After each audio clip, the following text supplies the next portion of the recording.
a woman brushed by me on the left side, kind of walking fast. Older woman, not very tall, and I recognized her.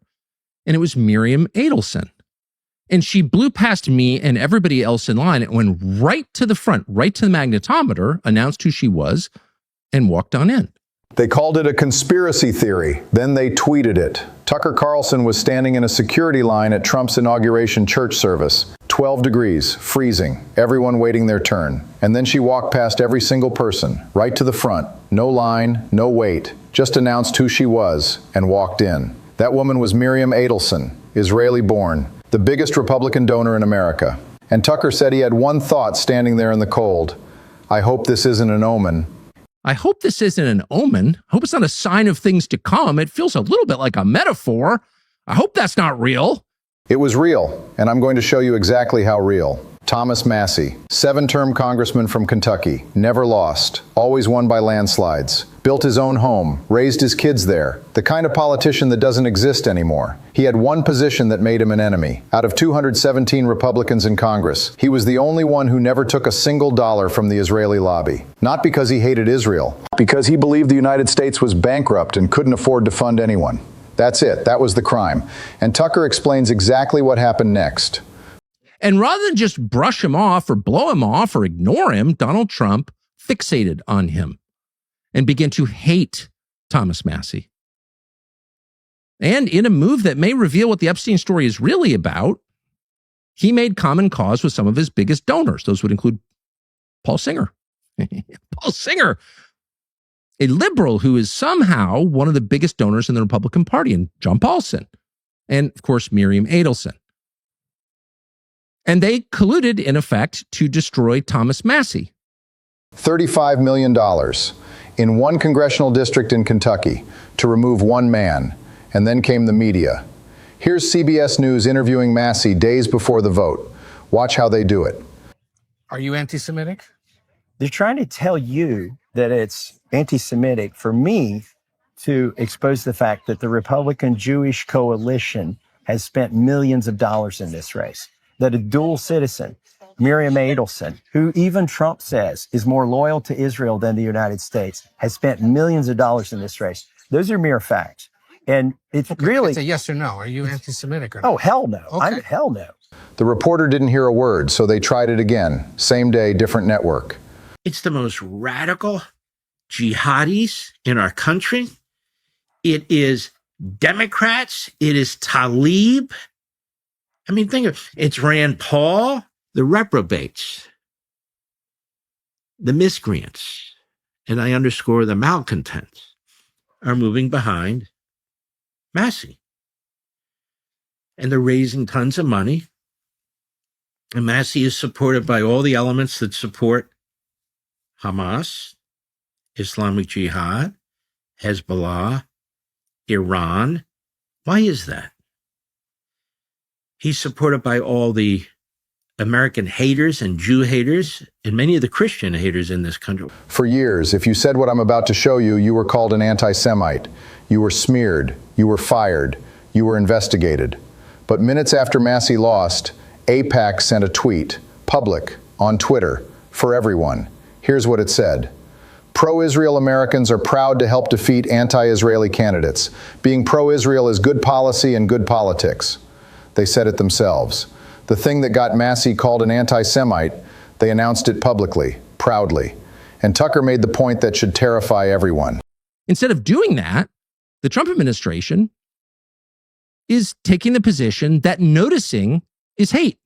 Just noticing it. That's hate. It's anti-Semitism. It's a crime. That's the official message from the Department of Justice, which is using your tax dollars to intimidate you into shutting up about something that AIPAC is bragging about publicly. You would be investigated for saying what they just announced themselves, in the same country, on the same day. That's not irony, that's a system. So what did democracy look like the night Massie lost? The winner, Ed Galvin, whose one campaign promise was to bring back the military draft, a draft, in 2026, when wars are fought with drones. He won on $35 million in mail-in ballots. Someone brought a camera to his victory party. Tucker's reaction says everything. That's the weirdest thing I've ever seen. There's no one there. What percentage of the people in that room know Ed Galroon or are related to him? Are his neighbors were paid to be there? We don't know the answer.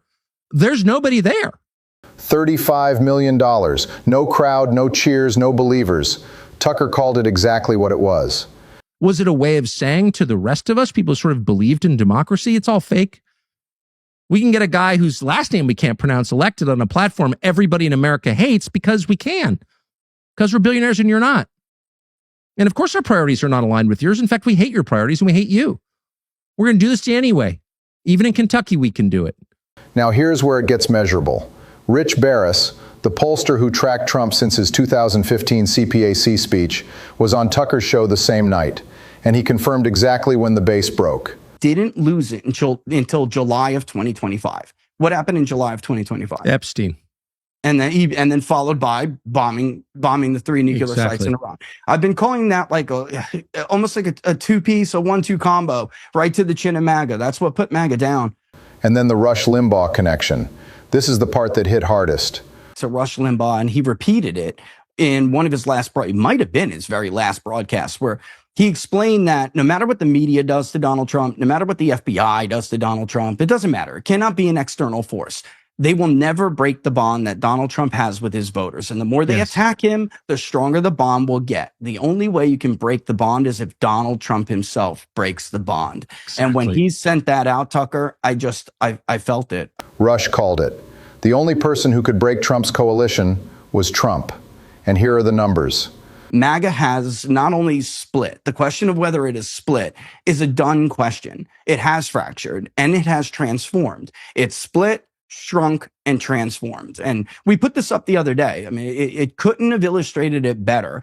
Going into November 2024, voters who were above the age of 65 actually identified more as a traditional Republican and not a MAGA Republican. If you were below 65 and you were a Republican, you majority identified as either America First or MAGA. We usually put them together and then force people to pick one over the other.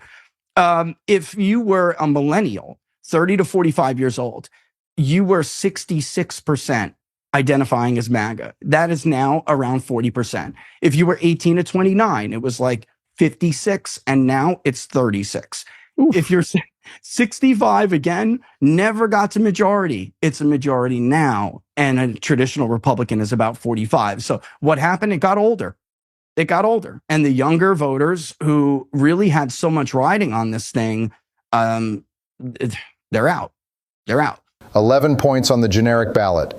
Worse than 2018. That's the number heading into midterms. And here is the final piece that makes all of this undeniable. An Israeli newspaper, Haaretz, ran this headline the day before the Kentucky vote. The most consequential Republican primary for Israel is happening in Kentucky. Not consequential for Americans, for Israel. They said it in their own press. Thomas Massie said the exact same thing. And CBS News asked him if he was an anti-Semite. AIPAC confirmed it with a tweet. Haaretz confirmed it with a headline. The only person not allowed to say it was Massie, and now he's gone. Tucker ended the show with one line, and I think it's the most honest thing said about American politics in a very long time. What people whispered about, those crazies on the internet, has now been proven for everyone to see.